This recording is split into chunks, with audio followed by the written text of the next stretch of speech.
One-on-ones, employee one-on-ones. It's probably one of the most powerful things that your managers can do with your employees. And yet, so many managers either don't have them or they have them, but they're simply more like check-ins. But that's not how we want our one-on-ones to be. As a kid, we had these Hot Wheels, and those little cars, and we have track, and we race them all around the house, of course. But there was this thing that one time my brother had, and we called it a booster station. And it looked like this. I found one online. And basically what happened was the track went through this little blue gate, and inside the gate were these spinning wheels, and once the car went through, the wheels would hit it, and then it would just shoot out of there. So it was just like, well, it was a booster station. It would pick up the speed. That was the idea. And so if you had a couple of these around the track, the cars could just always keep going, because what would happen is they would be going, slower, slower, slower, slower. Then they'd hit this booster station and bam, they would rocket out of there. Well, this is a great analogy for what an employee one-on-one should do with your staff. When your managers have them and they do them correctly, it should be like this booster station, and it boosts your staff's motivation, it boosts their engagement, it boosts their productivity, all because of a one-on-one. Now you might be asking, can a one-on-one really be that powerful? Yes, it can be. But there's 4 things that you need your managers to do in your one-on-ones that are going to make it like that. So I'm going to just really quickly run through what they are. The first one is connection. So think of it in this way. Everybody's in such a hurry. Even if you want to look up ideas for employee one-on-ones, you'll find a lot of them are like, here's how to do it in the shortest amount of time possible. And everybody's always about like save time, save time, save time. But there are places where you shouldn't be trying to save time. I mean, think of it a little bit like this, like if your child has a birthday party. I mean, are you really approaching that? Like, let's try to save time here. Like, how can we squeeze this birthday party into 5 minutes?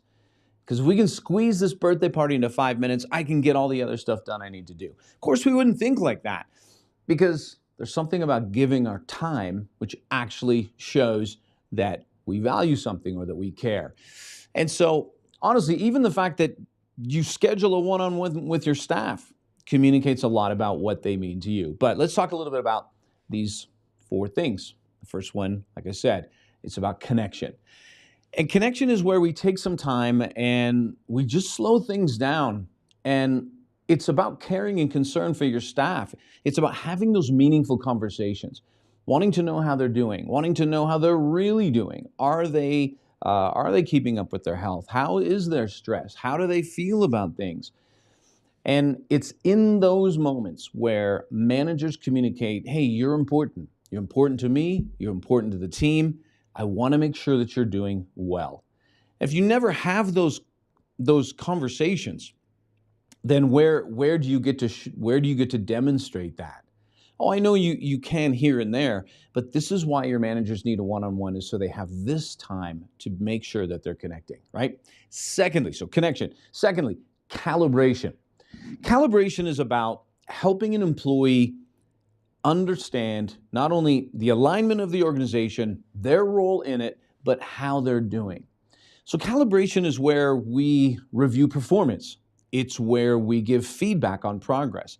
It's where we take a look at their KPIs, at the progress they're making on their projects. Yes, of course, we're gonna find out if they need some help or is there obstacles, like all those things, those good things that your managers, should know to do with their staff.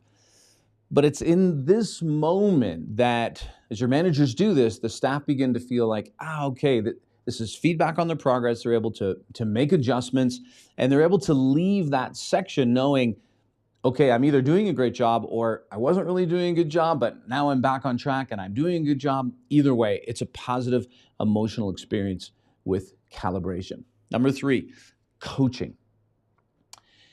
Your managers should be developing their staff. And I'm going to tell you, though, a lot of them are not. And you know why? 2 reasons. 1, your managers feel like they're too busy. And then secondly, they're not really quite sure how to do it. And so the idea of coaching on the fly, which is important, I talk about that in my workshops and things, but coaching on the fly has its challenges In other words, as people are so busy doing so many things, but when you have a structured one-on-one, and when your managers have that and they're able to carve out a piece of that to talk about the employee's development, great things happen. And so, as we teach managers, they don't have to be the expert on a subject. They just have to be the catalyst for their employees' growth, to be able to ask those questions. How is this going? How are you doing with this? What are you learning here? And by shining a light on the employee's development, the employee continues to stay committed to it.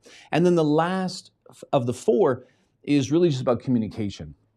This is a chance for your managers to think through, what do they know that maybe their employee doesn't know that they need to pass on? In other words, maybe they're at a meeting that their employees are not at, and there's information that's always flowing, and this is a chance for them to pass on information. Of course, the one-on-one is also the chance where your managers are hearing from their direct reports.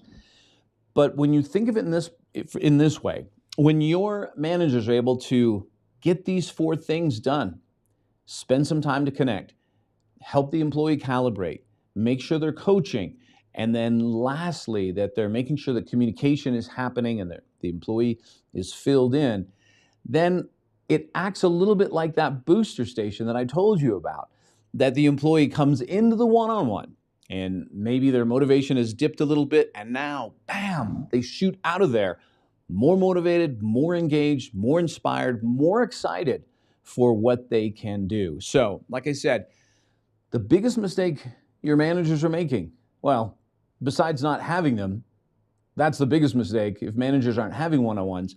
But the next biggest mistake that they're making is that they're just treating one-on-ones like a quick check-in. Like, hey, you doing okay? What's up? Any problems? Anything you need from me? No? Okay, great. Awesome. Well, we'll chat in 2 weeks.